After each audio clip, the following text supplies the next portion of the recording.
Hi, nurses. Welcome back to Staff Development Nurse. In this episode, I'm going to talk about how to do a root cause analysis using two very common tools, how to determine when a root cause analysis needs to be done, and just go over what the heck is a root cause analysis to begin with. All right, stay tuned. So, as promised, we're covering root cause analysis. Let's talk a little bit about what that is.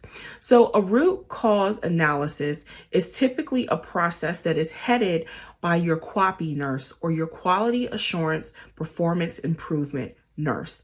The whole purpose of a root cause analysis is to get a clear understanding of what the primary cause is, the root cause of why an issue, problem, or event happened within your building. It's getting to the bottom of it. So let's talk a little bit about when you would actually do a root cause analysis. Well, this varies, and it's really going to vary based off of your specific building, what your policies and procedures are. However, in general, you want to do a root cause analysis anytime there is a serious adverse event in your building. This can be a resident that results in serious injury. This can be something related around abuse and neglect. This could even be a sentinel event where a resident may have passed away within a building. You want to do a root cause analysis. Another way that you can look at when to do a root cause analysis is by looking at your core data. Let's say we had 50 medication errors in the last quarter, and now this quarter, we look at the data and we see, whoa, we have 100 medication errors. What is going on, right? That significant jump is going to be a red flag that you definitely want to address in a root cause to figure out, why is this happening? How can we address it? And how can we prevent it from happening again? Here's why a root cause is so important for you. A root cause is very important because, again, you can identify that problem, you prevent it from happening.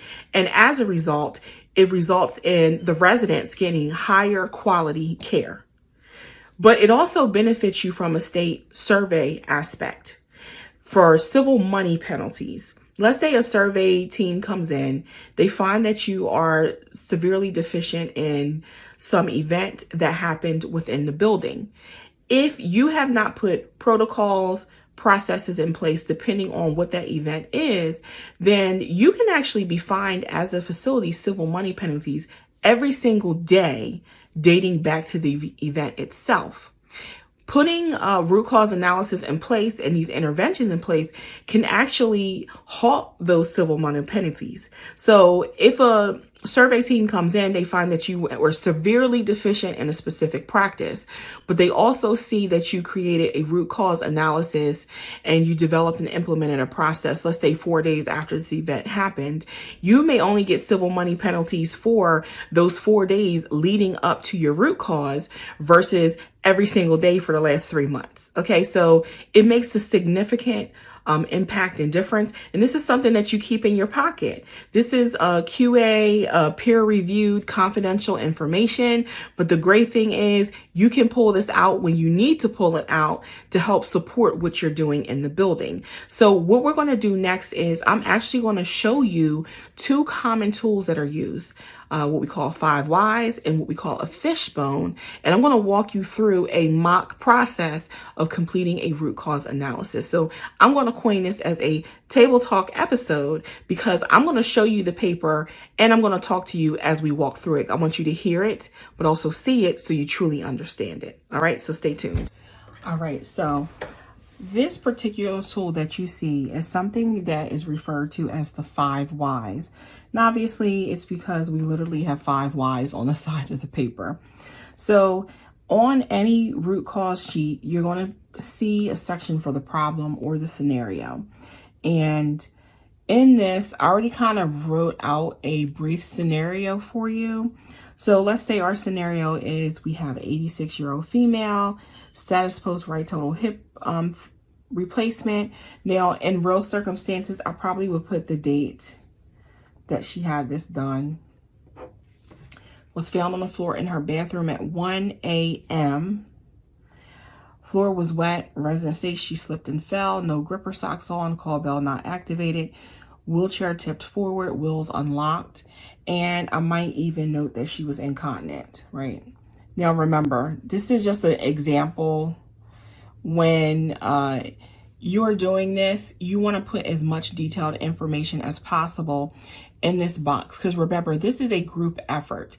So the whole team is going to be reviewing this information, and we're going to come up with questions as to why something happened, right? So we're looking at this and we're thinking, okay, why did the resident get out of the bed to begin with? Well, we know she got out of the bed because she needed to use the bathroom. And you may even ask yourself, well, why wasn't a staff member there? And we can say that she didn't use the call bell. Okay. And then we may ask ourselves, well, why did she even need to go to the bathroom at 1 a.m.? You know, we may say, okay, well, let's figure this out. And we may do an investigation and see, oh, she's on medications, and I see she's on a diuretic that's scheduled at 8 p.m. instead of 8 a.m. I wonder if that is a transcription error for when the orders were put into the system, okay? And we may say, okay, so we know that this is a problem for sure that we have to solve. Why was it even scheduled at 8 p.m. to begin with? Well, looking back, we see it's actually a new nurse. This was her first admission. Now, I'm being very general with this. I'm not digging really deep, because this is just an example. You know, if it was me, I also would want to know who did our 24-hour chart checks. You know, depending on how long that resident was there, because part of that process is looking at the medications and also looking at those times, right? So you can see I kind of laser focus in more so on this medication, but based on this scenario, there's other questions that definitely can be asked. For example, why did the resident have no gripper socks on, you know? And maybe we talk to the nurse and we find out that, you know, the gripper socks were put on. Why didn't she ring the call bell? We may look, where was the location of the call bell and room, right? Was it in a place that the resident could actually reach, or was it out of place? We may look at how this wheelchair tipped forward. How the heck did this wheelchair tip forward? You know, and this is going to take a lot of investigation too from the nurses on the floor, those who responded at the time of the fall, and getting a better, clearer picture of what happened. So as you can see, you're basically questioning everything that happened in this scenario as to why it happened until you get all the way down to the root cause. So let's pretend we determined this was the root cause of the fall. All right, we determined the root cause of the fall was that the diuretic was scheduled at 8 a.m. or 8 p.m. versus a.m. Resident had to use the bathroom overnight because of this diuretic. We found that the call bell was not in reach. So as a result, the resident got up on their own and self-transferred. And maybe we say, you know, we find that the resident didn't have gripper socks on because they verbally stated they removed the socks because it makes them hot at night. Okay. And we determined that the wheelchair actually tipped forward for a couple of reasons. The wheelchair wasn't locked, resident was incontinent, and as a result, they slipped in their urine and it caused the chair to roll forward. Right. So you can see, and don't mind my handwriting. It's not the best, y'all. And I'm at a very weird angle to try to get this shot. So it's kind of weird for me, but you kind of get a picture of what we're doing here. We're questioning everything and we're breaking it down. So when you get to your root cause, don't be surprised if your root cause is multiple factors and not just one, right? Because typically, honestly, that's what it is. It's multiple factors in place as to why a fall or this type of event happened. So as you can see, I'm already running out of space. And so I love to have a second sheet. And this second sheet, I typically have it separated where there's a section to go with my whys, a section to go with my root cause and my solutions. And I purposely do not make this a front and back copy. I do this on purpose because it will allow me to review both sheets of paper as I'm writing. So if I run out of room, I can easily just move down here, put number 1 next to my first why to continue to elaborate. Number 2 next to my second one to continue to elaborate without having to do this constantly. You know, it allows me to do that. So then when we look at this and we look at interventions that we put in place. So real quick, in my head, I'm thinking about, okay, let's figure out, we definitely need to do some staff education with that nurse who scheduled at 8 p.m. But you know what? We also need to talk to our other nurses who did chart checks for 2 days and did not catch that the diuretic was scheduled at 8 p.m.